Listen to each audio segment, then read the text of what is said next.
Hi, everybody. Today we're going to talk about tall buildings.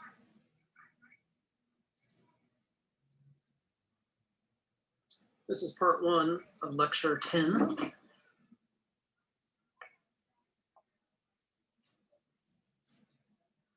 Here's a quote from the great architect Louis Sullivan. He said, "Skyscraper must be every inch a proud and soaring thing." It's a famous quote. That was 1896.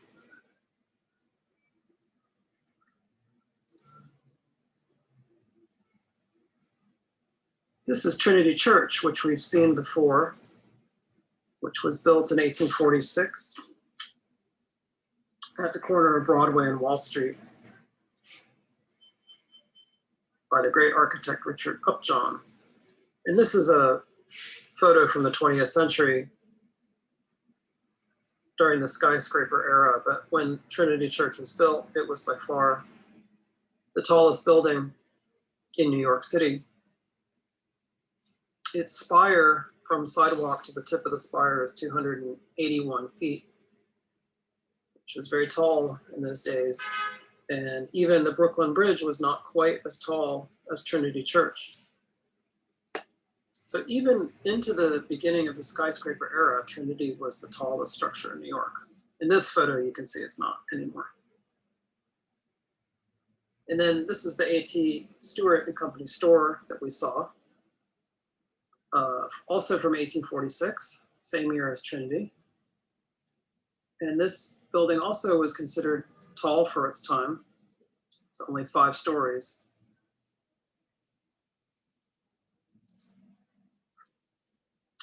And 2 years later, this is the skyline of New York in 1848, looking south from the spire of St. Paul's Chapel, south, looking down Broadway.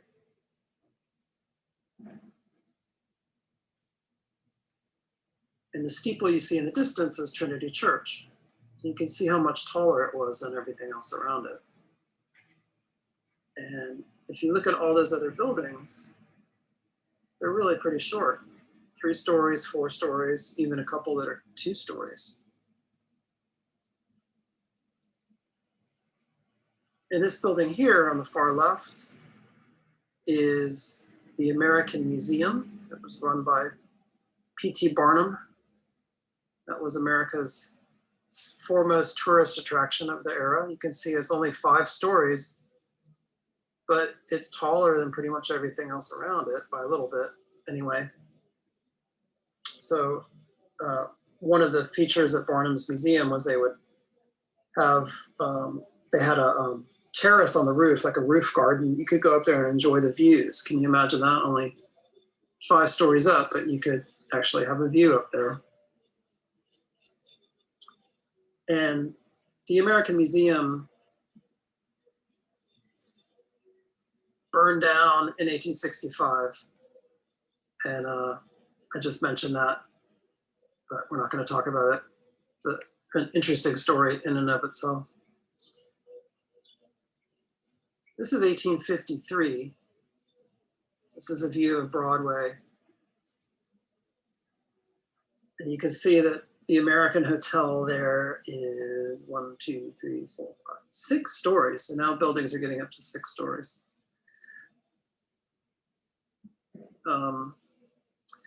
But beyond that, you know, it was kind of difficult. And it was difficult structurally and commercially.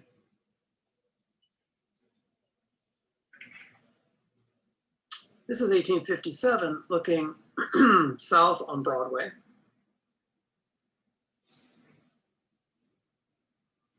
And you can see that these are some of the big hotels with the buildings with the flags flying on top were hotels. Those are some of the most famous hotels in America at that time. There's the Prescott House Hotel, which is 6 stories, and then further down is the St. Nicholas Hotel. And those are considered pretty tall buildings. So there were buildings of 6 stories, 7 stories, once in a while, maybe 8 stories. But the problem with building much taller than that was an economic problem and also a structural problem. Structurally speaking, all the buildings were built as load-bearing, with load-bearing systems, meaning that the exterior walls carried the weight of the interior floors and the roof and of the walls themselves. So in order to build much taller than this, the exterior walls have to get thicker and thicker to support the added weight. And if they don't get thicker and thicker, then they're liable to collapse if they're built with masonry or stone. And at a certain point, they just couldn't go any higher because it meant that the walls would be so thick that it would be like a fort, and they wouldn't be able to rent the lower floors because no one would want to work in an office that had 6 foot thick walls, you know. So that was a problem, and also even if they could build taller, they're not going to be able to rent the upper floors because who wants to walk up 7, 8 floors of stairs? So they had elevators, but elevators were not really trusted and were not used very much. So there were 2 problems with building taller than, you know, 5, 6, 7 stories, which is that people are not going to take stairs. There's no reliable elevators, and the walls get too thick. So it's a structural problem and an economic problem, and I guess a social problem. Like nobody's going to want to walk up that many flights of stairs. So the beginning of the solution to these problems came in the 1850s, and there are 2 parts here. One is the elevator and one is structure. So the elevator issue was solved by an inventor named Elijah Otis. And he founded the Otis Elevator Company, and he invented something called the Otis Safety Elevator. And he unveiled his invention at the 1853 World's Fair in the Crystal Palace in New York. The Crystal Palace was an exhibition hall that was on the site of today's Bryant Park at 42nd Street and 42nd and 6th Avenue, right next to, at the time, where the Croton Distributing Reservoir was. And what Otis did was he demonstrated his invention by going up in an open air version of his elevator. You can see there, like a hoist, but with all the mechanisms in place. And he had it hoisted up into the rafters of the Crystal Palace. You can see here. And then he ordered the cables cut, and they cut the cables, which of course normally would send a person falling to their death. But what he had invented was a safety system. And you can see it on either side of those columns. They look like kind of like teeth. And what they do is they would catch the elevator car in the unlikely event that all the cables broke. So that's why they called it the safety elevator. So he hoisted himself up into the rafters of the Crystal Palace, ordered the ropes cut, and then it didn't fall. It just sat there caught by his safety device. And you can see him here. He's taken off his hat and is bowing, and the crowd is cheering. So a bit of theater there on the part of Mr. Otis. But what that did was that began to make elevators more accepted, and they started getting installed in more and more buildings. But then there's the problem of structure and the problem of height. So the very next year, 1854, an English engineer, this is in England, named Henry Bessemer, perfected a new process for making steel. And what he did is he developed a technique for forcing oxygen through molten pig iron to remove carbon and other impurities. And that allowed them to create, for the first time, really consistently strong steel. So they could make steel steel was being manufactured before Bessemer came up with this system, but the problem was it wasn't consistently strong and it would have weak points. And so it was prone to breaking, and it was also extremely expensive to make. So the Bessemer process made it more consistently strong, and it also eventually sped up the process for manufacturing steel, which made it much cheaper.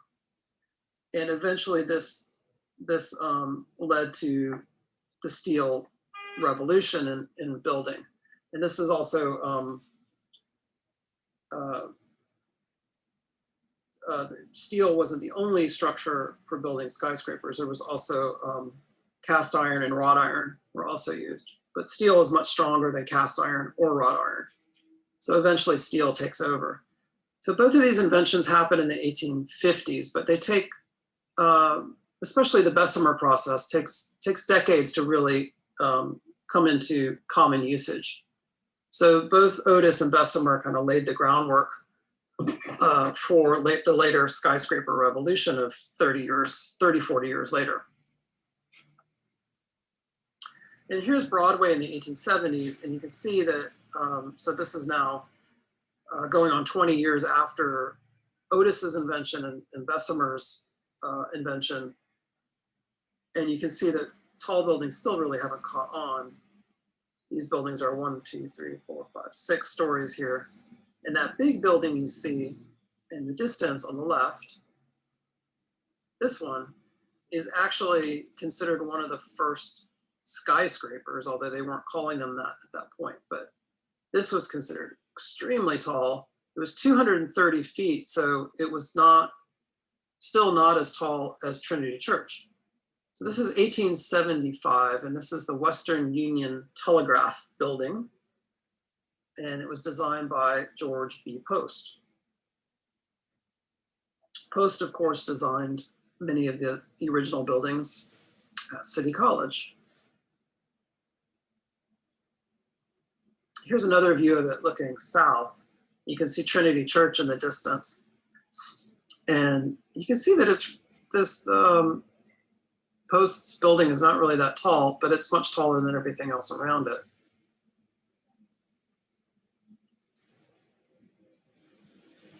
And again, this is a load-bearing structure. This is not yet using an iron or steel frame. And then we get this building completed the same year. This is the New York Tribune building for the daily newspaper, the New York Tribune. This was designed by the architect Richard Morris Hunt. Neither of these buildings I just showed you are around anymore. This one was demolished in 1966, the same year I was born. And this again is load-bearing masonry. And it was originally only 9 stories. You can see that the image on the left. And then later, 1905, it gets an addition.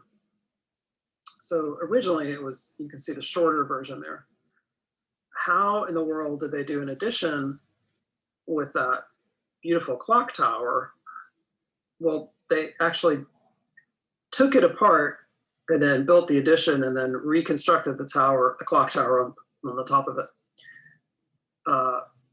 So this was, another kind of precursor of the skyscraper and was really tall, but because it was load-bearing, the original version rather was load-bearing, the walls were very thick at the ground level.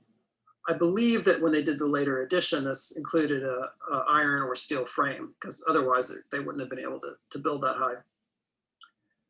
I also want to point out Hunt's mustache. You want to keep your eye on mustaches with these architects I'm showing you.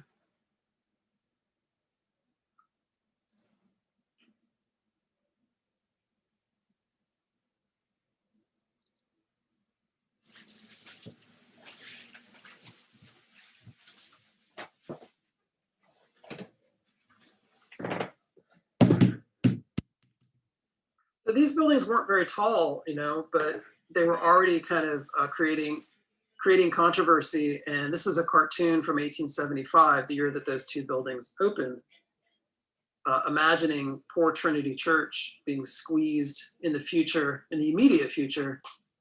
He says, the cartoonist says, he says, if they go on putting up stores in the style they are now building. And then he says here at the bottom, he says, how about fires and high wind? Well, those were two things that definitely concerned people when buildings got taller and taller. How would firefighters reach fires in the tops of the buildings, and how would buildings perform in high winds? And both of those things did become issues. I mean, there were some horrific fires in early skyscrapers. The most famous was that the Triangle Shirtwaist Factory building in Greenwich Village that caught on fire, and they had a hard time putting that out. And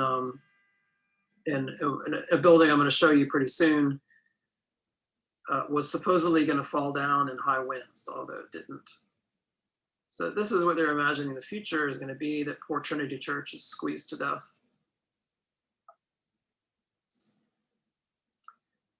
And then now we're into the 1880s, and you start seeing more tall buildings. This is an early example. This is the Washington building at number 1 Broadway, right at the little park there that you'll recognize from earlier lectures, right at the foot of Broadway. What do you remember what that's called?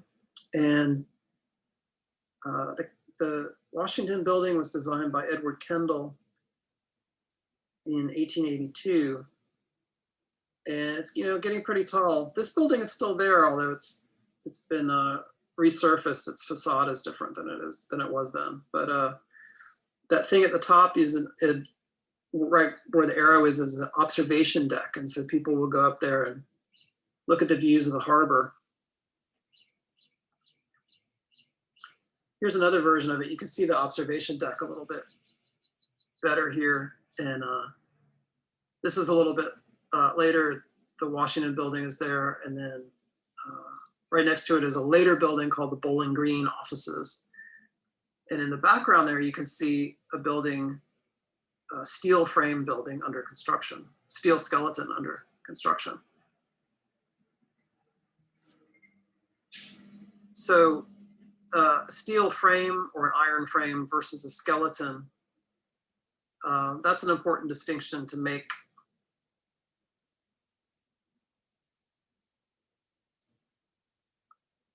And I'll explain that using this building as an example. So this is the World Building, which was completed in 1890. This was also designed by George B. Post. And this was the first building in New York that actually got past Trinity Church in height. And this was right next to, in the next slide I'll show you, this is right next to Tribune Building. And so this building used an iron or steel, I'm not sure which, but it used a frame system, which meant that the frame, the interior frame carried the weight of the interior floors and roof, but it didn't carry the weight of the exterior walls. And a skeleton, meanwhile, carries the weight of everything. It carries the weight of the floors and the roofs and the exterior walls. And I'll show you some examples of that pretty soon. So a frame, steel or iron frame, the exterior walls are supporting themselves. The frame supports the interior floors and partitions. A skeleton carries everything. These are two other views. You can see the World Building next to the Tribune Building, next to the New York Times, all of them overlooking City Hall Park and our old friend City Hall. And these buildings became known as Newspaper Row. Newspapers of this era, late 19th century, early 20th century, were at the forefront of the skyscraper revolution. And they were trying to compete with each other to see who could build the tallest building. And you can see what happened is the competition, comparing the one postcard on the top to the other image, you can see that the Tribune building got taller and the New York Times building got taller between when these images were taken. So they were never satisfied. They always wanted to add more floors on and try to beat the rival newspaper. So here we have the World building. And then here's the Tribune. So the upper version is the original, shorter version. And then you can see the other photograph, the expanded, taller version, which at that point then overtakes the World building in height. And then next to it, you can see the New York Times building. The upper image is the original, and then you can see the lower image is the higher, taller version after the addition. So these three buildings were among the first true skyscrapers in the world. And you can see were replicated on countless postcards and things like that. And they really functioned as advertisements for the newspapers themselves. The World building was torn down. The Tribune building was torn down, as I mentioned. The New York Times building is still there, though. So you can go down and see it. So this is a steel skeleton. And you can see that the steel forms like a structural cage. And then the facade, in this case, limestone and terracotta, is attached to the facade, just like hanging a picture, and it doesn't carry its own weight. So the frame, the skeleton rather, carries the weight of the whole building.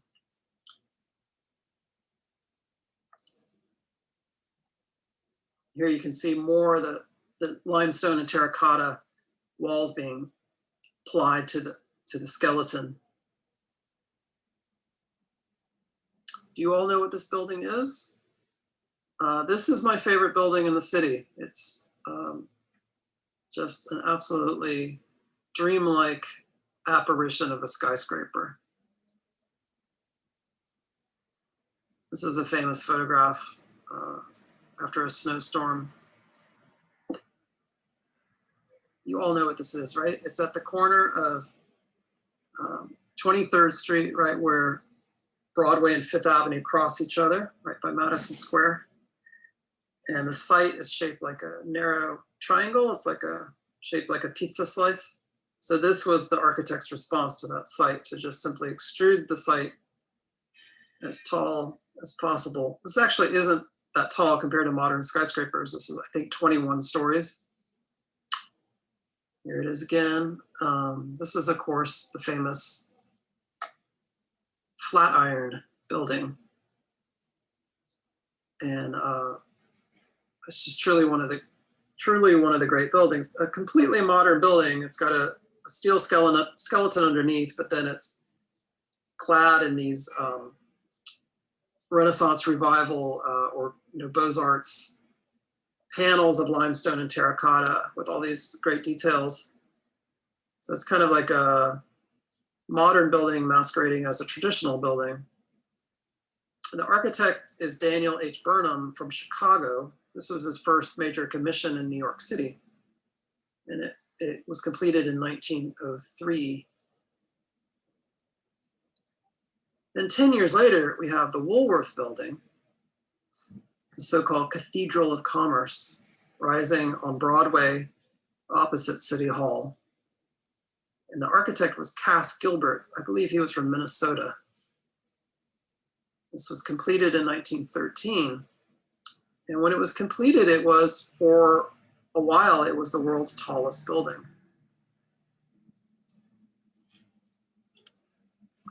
This was, now we're in the early 20th century, and this was an era of exciting new technologies. And the skyscrapers really were embracing all of that and were symbolic of America's economic power and technological progress. They were symbolic of that in the same way kind of that City Hall was symbolic of New York's progress and economic power a century earlier. But this is 100 years now after City Hall was built. And this is a whole new era of, modern warcraft and modern machines and manufacturing. And the ocean liners of the era were almost like rocket ships. They were so technologically advanced. And these are some advertisements for the various lines: the White Star Line, the Cunard Line. And these big ocean liners, the Lusitania, and of course, most famously, the Titanic, were setting speed records across the Atlantic, and so they were symbols of modernity and technological progress. And so it was natural that a lot of the marketing for these skyscrapers took advantage of this and tried to create this relationship between skyscrapers and ocean liners. And you can even see here, this is an advertisement for the Woolworth building where they were trying to rent out the floors. They compared it to one of these ocean liners. It was basically like the skyscraper was a vertical ocean liner.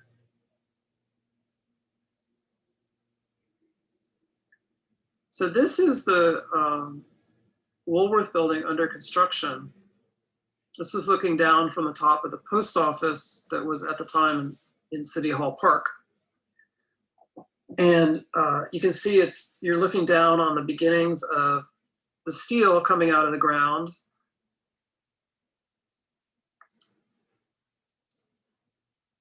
And then here's a little bit further along, taken from just in front of the post office there. You can see the frame is rising up into the air, steel columns, steel beams, all of them riveted together with hot rivets. And this structure was incredibly strong. The Woolworth building was built to last, and it was way overstructured. And you can see then that the panels, the facade, terracotta in this case, are attached with clips to the steel skeleton. So this is a skeleton system. The exterior walls do not carry their own weight. And it went higher and higher and higher. You can see they would start adding the panels before the frame was even done. And then you can see here, they're getting close to finishing, adding more panels as they go up. And then this is the Woolworth building after it was finished, up there in the clouds, the world's tallest building.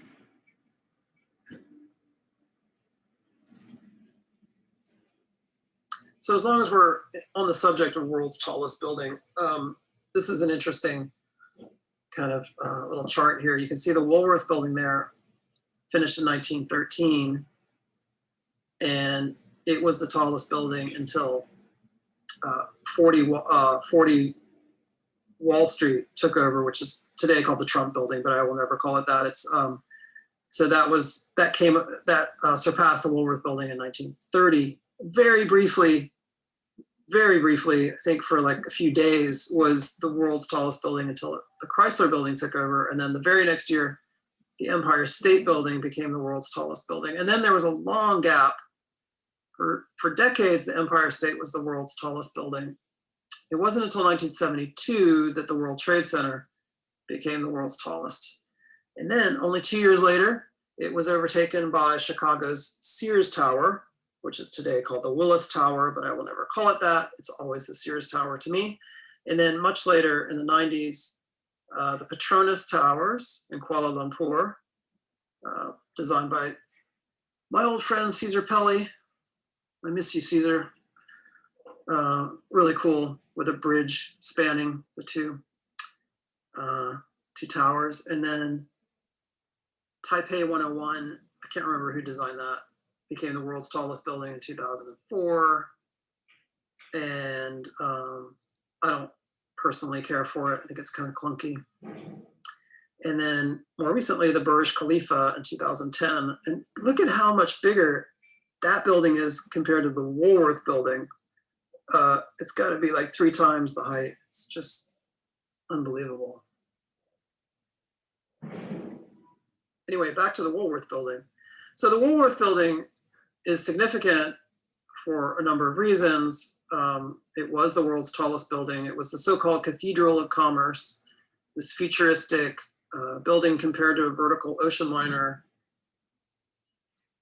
And they called it the Cathedral of Commerce because it was a Gothic Revival building, and it had all these great Gothic Revival details in limestone and terracotta, which you can still see if you go there. This is the front entrance. And if you go in and look around before the security guards kick you out, you can see the incredible lobby. Here you can see part of it. That stairway originally led up to a bank.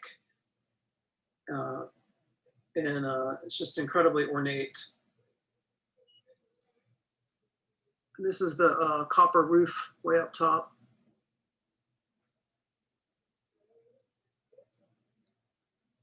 Here you can see it kind of reigning over the city back in that era when it was built. And suddenly the cityscape around it seemed very short. Here it's towering over St. Paul's Chapel and just about everything else around it.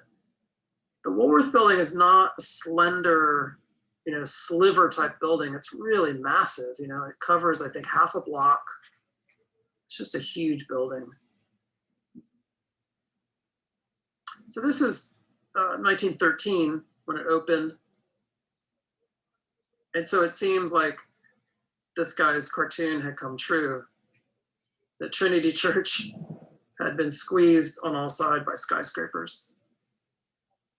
And here you can see Trinity just completely surrounded by tall buildings. And now when you walk up Broadway and you see Trinity Church, it's the shortest thing around, not the tallest thing.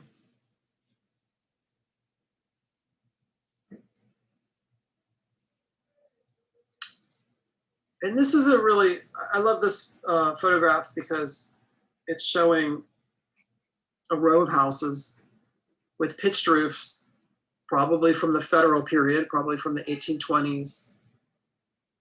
You can see the dormer windows up top, 4 stories tall. And behind it, this modern futuristic city of skyscrapers. It's kind of like the past and the future there.